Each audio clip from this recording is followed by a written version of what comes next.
L'Algérie, depuis si longtemps le théâtre d'événements tragiques. Plus de 200 000 réfugiés venant des zones frontalières avaient quitté leur village pour gagner les régions voisines de la Tunisie et du Maroc. Ils n'amenaient que ce qu'ils pouvaient porter sur leurs épaules. Depuis lors, pour survivre, ils n'ont pu compter que sur la charité et la générosité de leurs frères humains.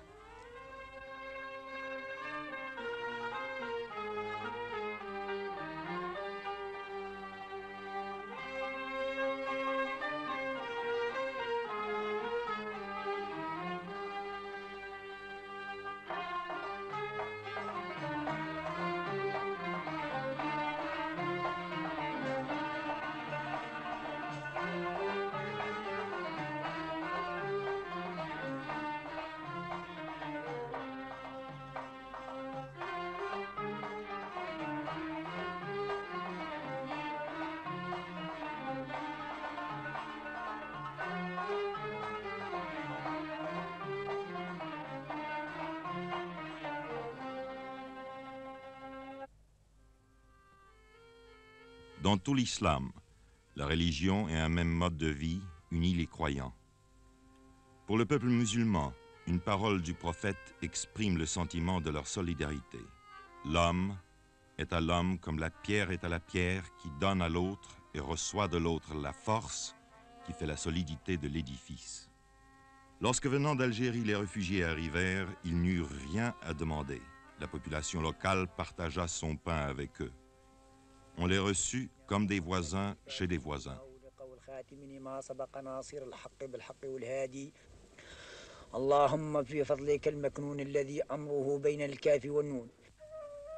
Mais la terre ne pouvait nourrir tout le monde.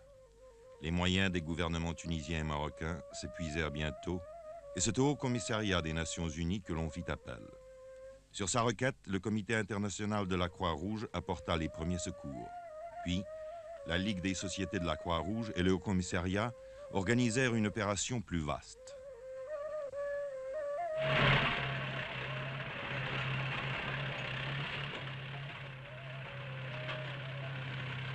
Dès lors, depuis 1959, l'aide aux réfugiés en Tunisie et au Maroc se fit principalement selon ce programme. Plus de 275 000 rations par mois ont été distribuées à partir de cette année-là, au Maroc par 27 centres et par 33 en Tunisie. À Figuig, petite ville marocaine dans le Sahara, la distribution a lieu le 12 de chaque mois. L'équipe arrive la veille au soir après des heures épuisantes de voyage sur les rudes pistes du désert. Le chef d'équipe, un Suisse, fait le point de la situation avec le caïd. Une bonne partie des 4000 réfugiés qui touchent leur ration à Figuig vit dans le désert, certains même à 100 km de la ville. Dès que le soleil apparaît au-dessus de l'horizon, commence l'arrivée des réfugiés. Ils veulent être là dès la première heure, comme s'ils avaient peur de manquer la distribution. Dans certains grands centres où la distribution dure 2 ou 3 jours, les gens font la queue pendant tout ce temps-là, mangeant et dormant en plein air. Quand l'équipe arrive au lieu de la distribution, elle s'entoure d'une clôture de barils vides.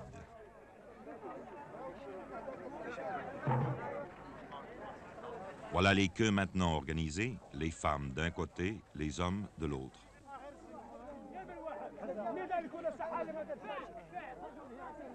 Ils observent très attentivement les préparatifs. Les rations sont-elles toutes les mêmes? Ne manquera-t-il rien? Mais l'atmosphère générale est plutôt à la bonne humeur, même si parfois il faut intervenir pour prier quelqu'un de reprendre sa place dans le rang. Les vieux sont assis en cercle au milieu.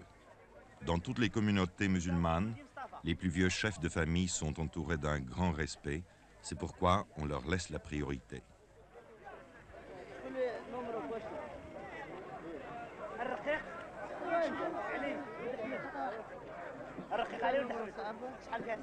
Mais les hommes ne seraient pas les hommes si même parmi les plus vieux, certains essayaient de passer avant les autres, comme ce vieil homme qui a tout l'air de vouloir se glisser au premier rang.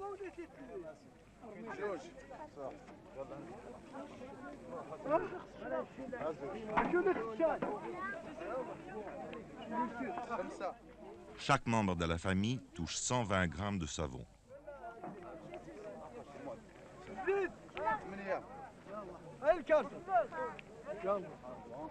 400 grammes de sucre,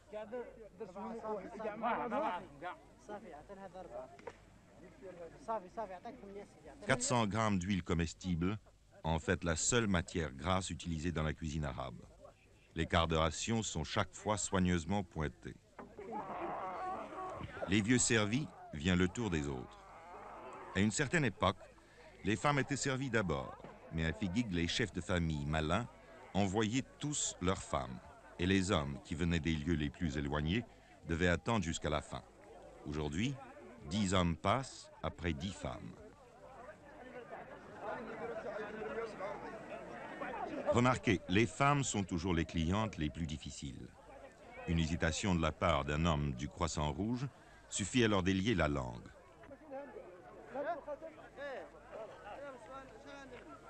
C'est dans cette ancienne église que l'archevêque catholique de Casablanca a mise à la disposition de l'opération de secours que se fait la distribution de blé et de riz.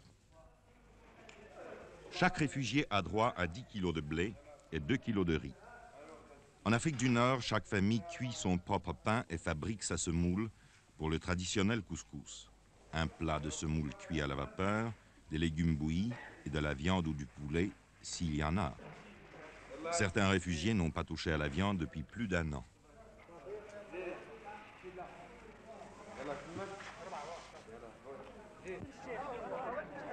Autour de l'église, les enfants pauvres du pays viennent glaner les grains tombés.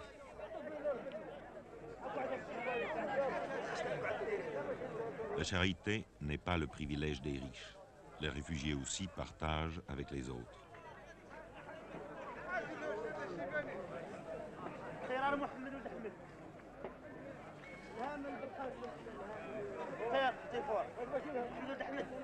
En moins de 2 heures, la distribution est faite. Certaines familles disposent en commun d'un moyen de transport mécanique. Mais la plupart repartent avec leur âne chargé de provisions mensuelles. La famille, ce n'est pas seulement le père, la mère et les enfants, mais aussi les grands-parents, les frères, leurs femmes et leurs enfants, et parfois aussi les cousins. Il arrive qu'une famille forme un groupe de plus de 20 personnes. À travers les rues principales de Figuig, les caravanes repartent, formant une longue procession.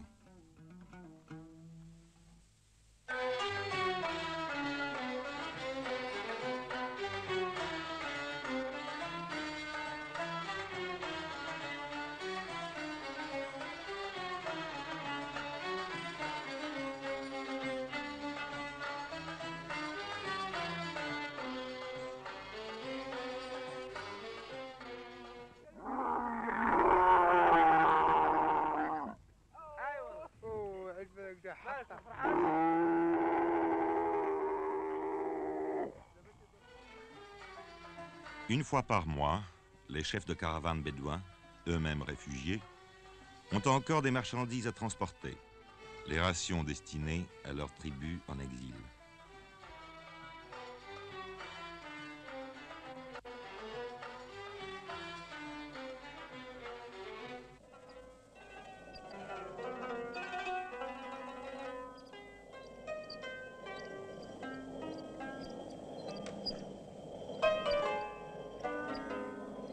Aujourd'hui encore, on utilise des meules comme celles que l'on a découvertes dans les ruines romaines d'Afrique du Nord. Le blé vital.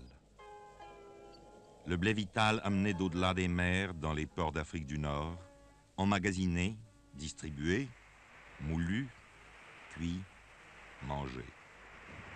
Le blé vital et les autres aliments ont créé l'union entre des peuples de races différentes.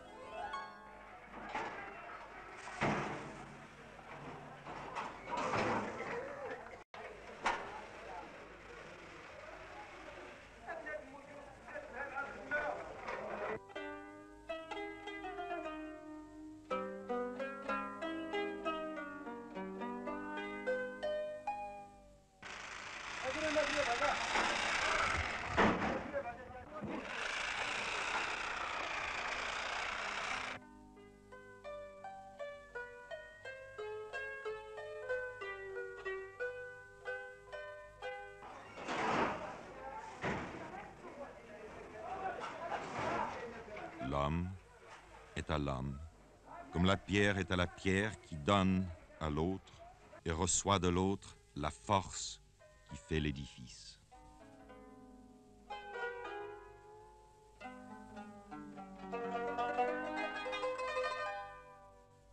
Cet élan ne s'est pas interrompu au cours de toutes ces années. Un arrêt dans la générosité, une défaillance dans l'organisation aurait entraîné la disette et la famine. Il y a eu des moments d'angoisse. Le coût annuel de l'opération, 8 millions de dollars, peut ne pas épuiser les limites de la générosité humaine, mais encore, faut-il les trouver?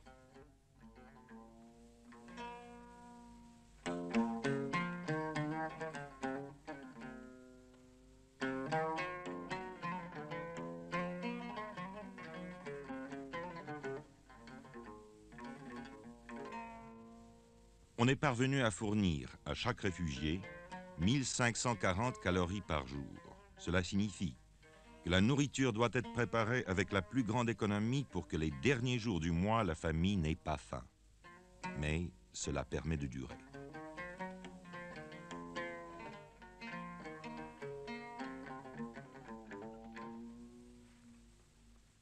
Dans les montagnes, les réfugiés construisent eux-mêmes des gourbis. Un toit de feuilles sur un châssis de branches, le tout posé sur un mur circulaire, fait de boue ou de pierre, un trou servant d'entrée. Dans les plaines et le désert, les réfugiés vivent sous les tentes qu'ils ont généralement construites eux-mêmes dans le style traditionnel. Quelques nomades sont arrivés avec le reste de leur troupeau. Cette famille possédait plus de 300 bêtes, mais la plupart furent tuées ou moururent pendant l'exode. Voilà ce qu'il en reste. Une douzaine de chèvres et de moutons qui donnent un peu de lait et de laine, mais qui symbolisent aussi l'espoir de refaire un nouveau troupeau. Pendant la saison des pluies, les réfugiés coupent dans la plaine l'alpha qu'ils troquent contre un supplément de nourriture. On tisse aussi des nattes d'alpha sur des métiers procurés par l'opération de secours.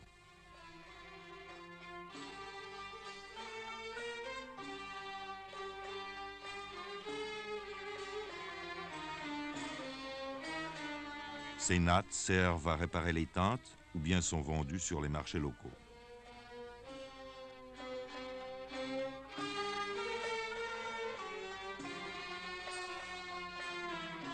Dans les collines et les montagnes, les réfugiés ont le droit de couper les broussailles mortes.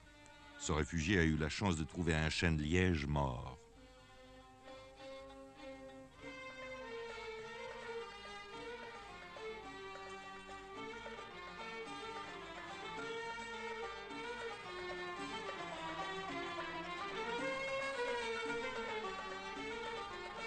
Il y en a assez pour en vendre une partie sur le marché de la ville la plus proche. Les gens de la ville ont toujours l'utilisation des broussailles.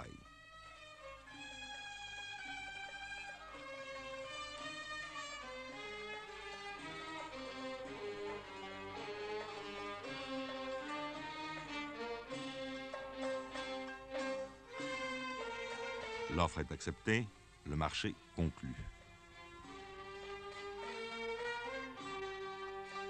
250 millim pour une charge de bois, 2 nouveaux francs 50, à peine un demi-dollar. Le seul argent que cet homme ait eu entre les mains depuis 2 ans. Une aubaine. Maintenant, il peut ramener chez lui quelques épices et du thé. Mais la condition générale, pas d'argent, pas de travail, pas de terre, et l'angoisse en face d'un avenir incertain. Voilà ce qui rend l'exil lourd à tous les réfugiés, qu'ils soient en Europe, en Asie ou en Afrique.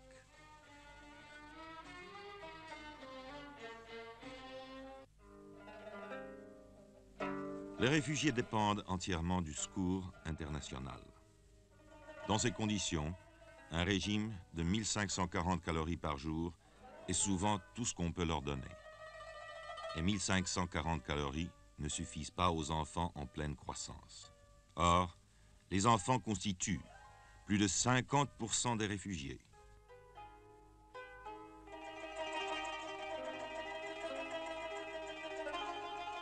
Pour eux, un effort exceptionnel a été accompli.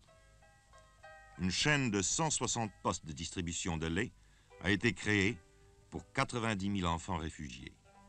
Chaque matin, en allant à l'école, on leur donne une tasse de lait vitaminé et un morceau de pain.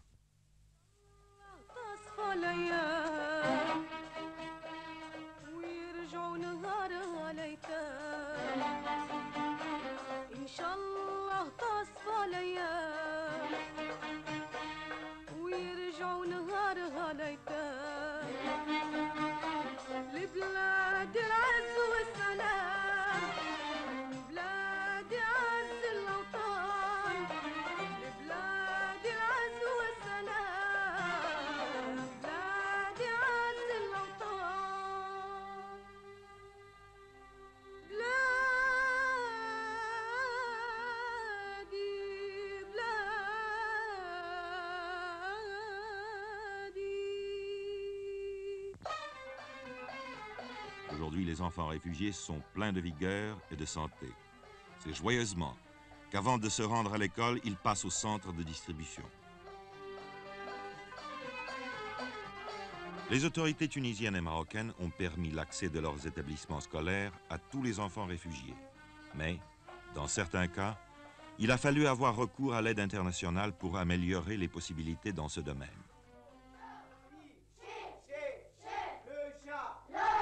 Le chat a griffé Yamina. Le chat a griffé Yamina.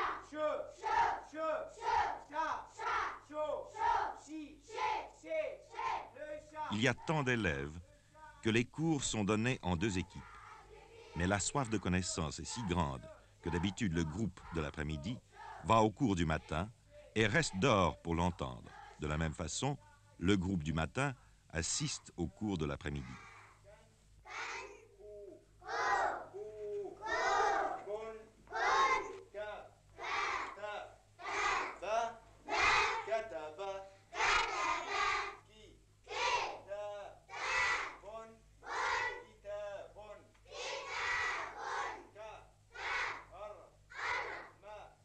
Les classes finies, pendant leurs heures de liberté, les enfants s'occupent à de petits travaux ménagers. Par exemple, ils vont puiser de l'eau.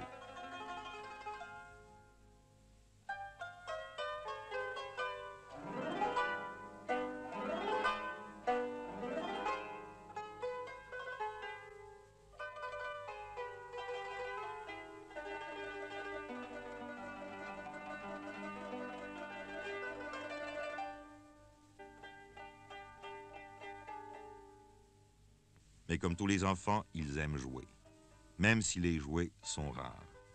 Voici un jeu que connaissent tous les enfants du monde. Il n'est besoin que de quelques cailloux qu'on jette en l'air pour les rattraper adroitement sur le dos de la main.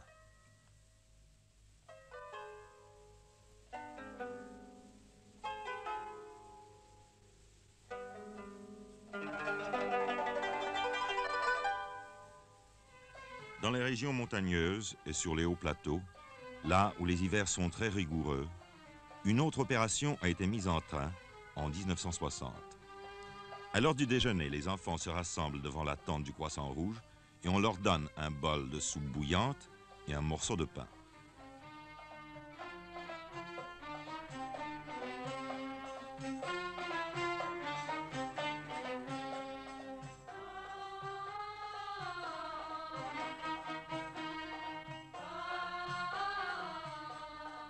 Deux fois par semaine, on ajoute de la viande.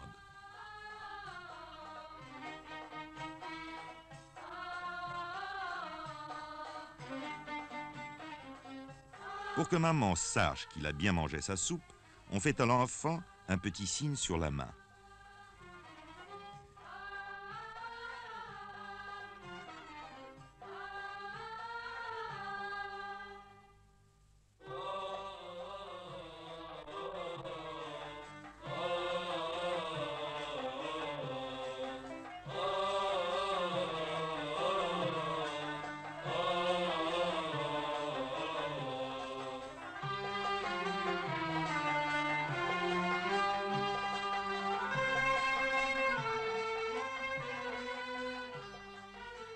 Avec tant de réfugiés disséminés sur des centaines de kilomètres, il a fallu mettre sur pied un service spécial de santé.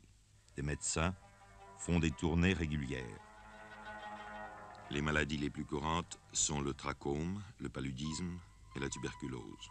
Leur fréquence aujourd'hui a été ramenée à des proportions normales pour la région. Mais c'est là une longue bataille menée, qui fait partie de l'effort nécessaire pour élever le niveau de vie général.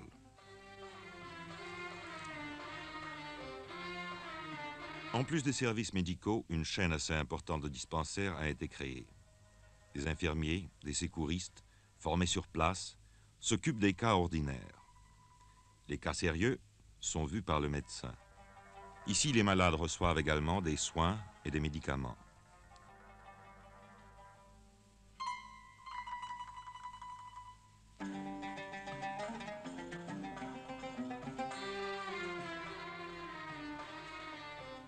Ce service sanitaire est très apprécié par les réfugiés.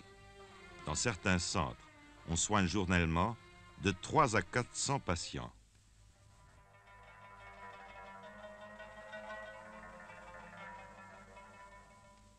En Afrique du Nord, l'hiver, il peut faire très froid. En 1961, il est tombé dans cette région près de 2 mètres de neige. En hiver, les réfugiés restent à l'intérieur autour du feu. On leur a distribué des dizaines de milliers de couvertures et des centaines de tonnes de vêtements usagés. Et pourtant...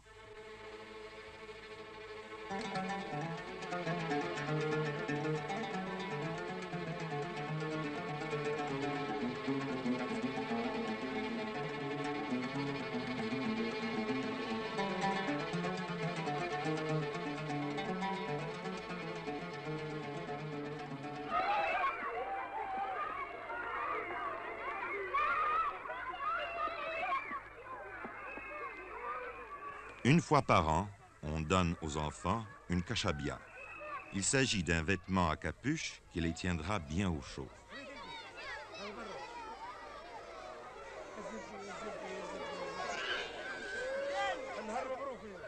Avec la meilleure volonté du monde, il est impossible de faire comprendre à ces jeunes gens qu'il est inutile de se bousculer.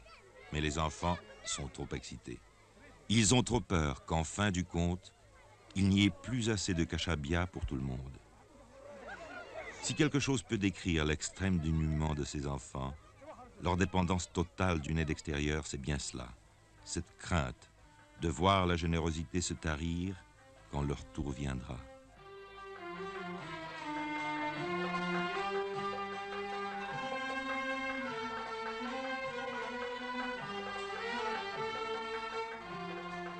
Myriam et son petit frère pleuraient à chaudes larmes pendant que les autres s'en allaient avec leur merveilleuse kashabia.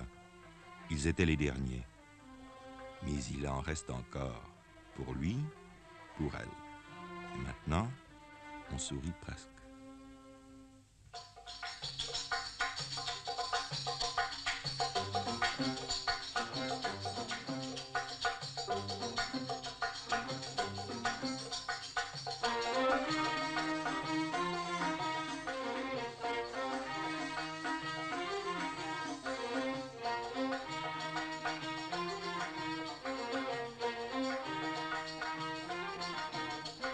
Voici ce qui a été fait. Chaque mois régulièrement, on distribue plus d'un quart de million de rations, chaque jour du pain et du lait pour 90 000 enfants. Dans certaines régions, on a construit des cantines, on a distribué des habits neufs, des couvertures, des tentes. On a bâti des écoles et monté un service sanitaire moderne. Cette opération a obtenu l'appui de 65 nations, grâce aux sociétés de la Croix-Rouge et du Croissant Rouge, de Lion et Soleil Rouge, aux agences bénévoles, aux contributions financières des gouvernements, des groupes privés ou de particuliers. D'un bout de l'année à l'autre, les dons venus du dehors sont rassemblés et les vêtements triés selon les tailles et les âges. Les sacs usagés qui ont servi au transport de la farine sont transformés en chemises et en vêtements. Ce travail est accompli par des jeunes filles réfugiées dans un centre d'apprentissage du Croissant Rouge d'Oujda au Maroc. Le cours est très attentivement suivi par ces adolescentes. زيدي هكذاك انا ديري 5 ديري 4 بالرز. le retour au pays natal, est le seul avenir pour ces jeunes enfants et leurs parents. Les réfugiés ont été reçus comme des voisins chez des voisins par les peuples de la Tunisie et du Maroc.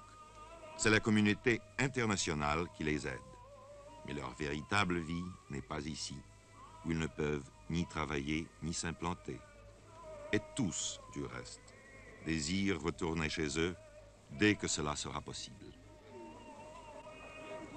Ils ont traversé une longue période de découragement, d'incertitude et d'attente, tant qu'il ne s'agissait pour eux que de survivre, et c'est grâce à l'aide internationale qu'ils ont survécu. Cette aide internationale leur a aussi permis d'envisager l'avenir avec confiance, car ils savaient qu'ils n'étaient pas abandonnés.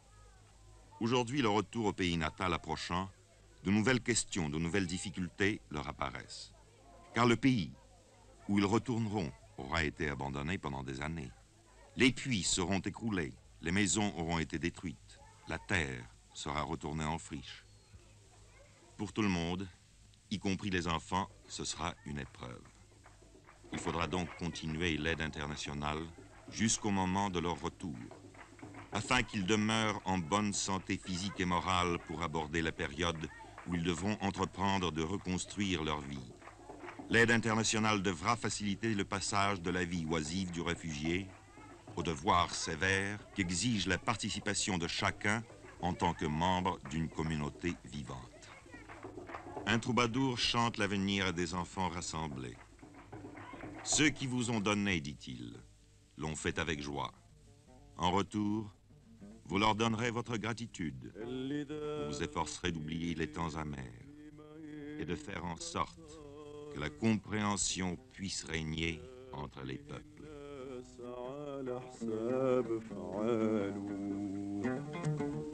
نتمنى التوحيد لجميع البشر في عالم سعيد تزيان أحواله عالم حر جديد لبدا ينتصر